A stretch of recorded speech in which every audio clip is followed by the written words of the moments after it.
Fakultas Ilmu Komunikasi UNES Bandung. Saya Sabit pada kesempatan ini akan menjelaskan prinsip-prinsip komunikasi. Pertama, komunikasi itu adalah proses simbolik. Manusia berkomunikasi dengan menggunakan lambang-lambang. Semua bersifat simbolik.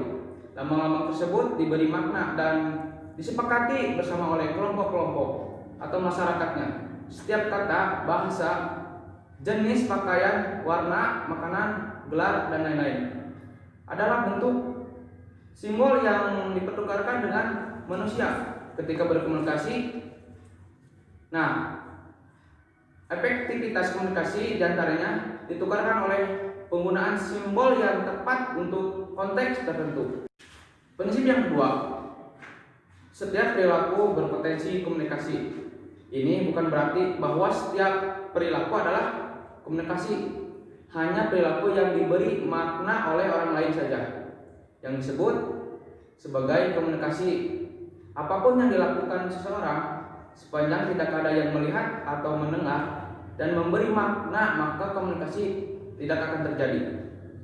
Selanjutnya, prinsip yang ketiga, komunikasi berlangsung adalah berbagai tingkat kesengajaan. Maksudnya, ada komunikasi yang dilakukan dengan tingkat kesengajaan yang sangat tinggi sehingga perlu dilakukan berhari-hari. Misalnya saat seseorang mempersiapkan dirinya untuk melakukan pidato atau mempersiapkan dirinya untuk sidang sarjana atau untuk wawancara kerja. Namun ada kalanya juga komunikasi dilakukan dengan tingkat kesengajaan, terutama untuk pesan nonverbal yang kita tidak sadari. Berikutnya prinsip keempat, komunikasi memiliki dimensi isi dan hubungan komunikasi sendiri, meliputi isi dan kandungan makna dan hubungan antar perilaku komunikasi yang diisyaratkan melalui cara pesan itu dipertukarkan. Misalnya ketika kita berkata, "Bi, ceplokkan telur dong." Kalimat ini mengandung makna hubungan majikan dan pembantu.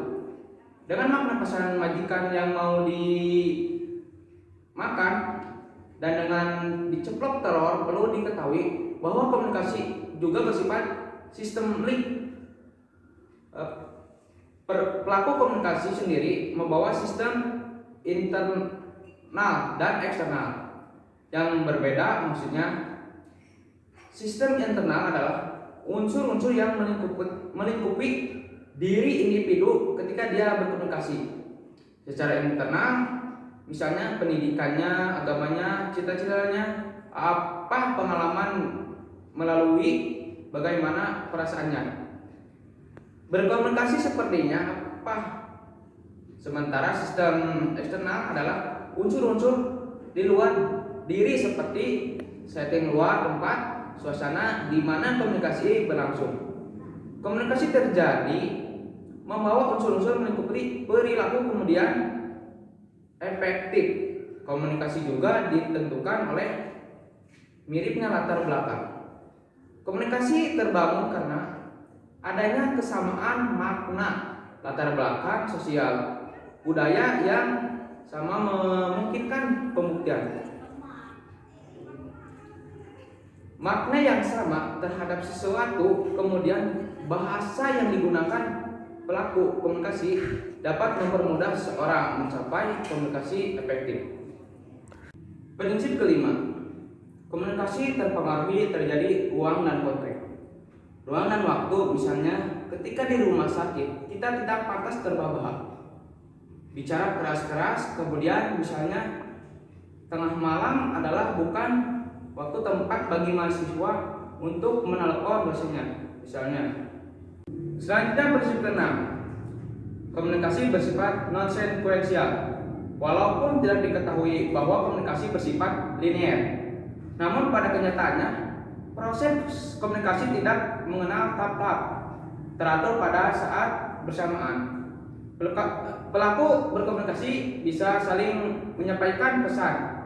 Dia bisa menjadi komunikator pada saat bersamaan.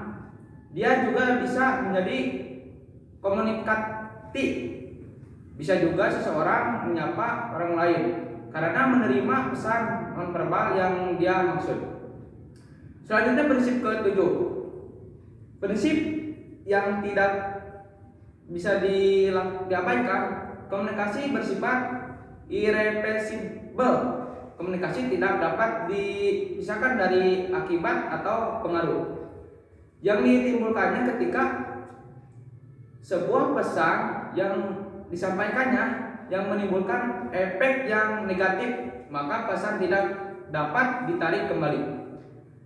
Sekalipun sudah kita nyatakan meminta maaf, nah kita harus berhati-hati dengan hal yang satu ini.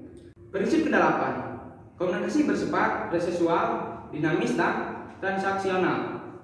Komunikasi adalah sebuah proses yang tidak dapat diketahui kapan berawalnya dan kapan berakhirnya.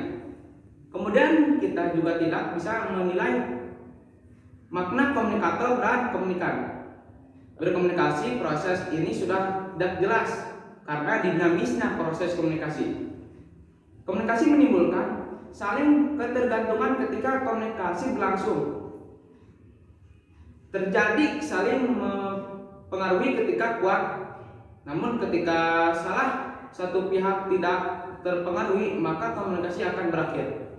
Prinsip yang terakhir adalah komunikasi bukan panesia atau komunikasi saja tidak dapat menjadi obat yang dapat menyelesaikan masalah atau konflik yang terjadi jika sumber konfliknya tidak terstruktur. Contohnya seperti konflik yang terjadi di Papua. Nah, demikian paparan mengenai prinsip komunikasi. Sampai jumpa lagi. Wassalamualaikum warahmatullahi wabarakatuh.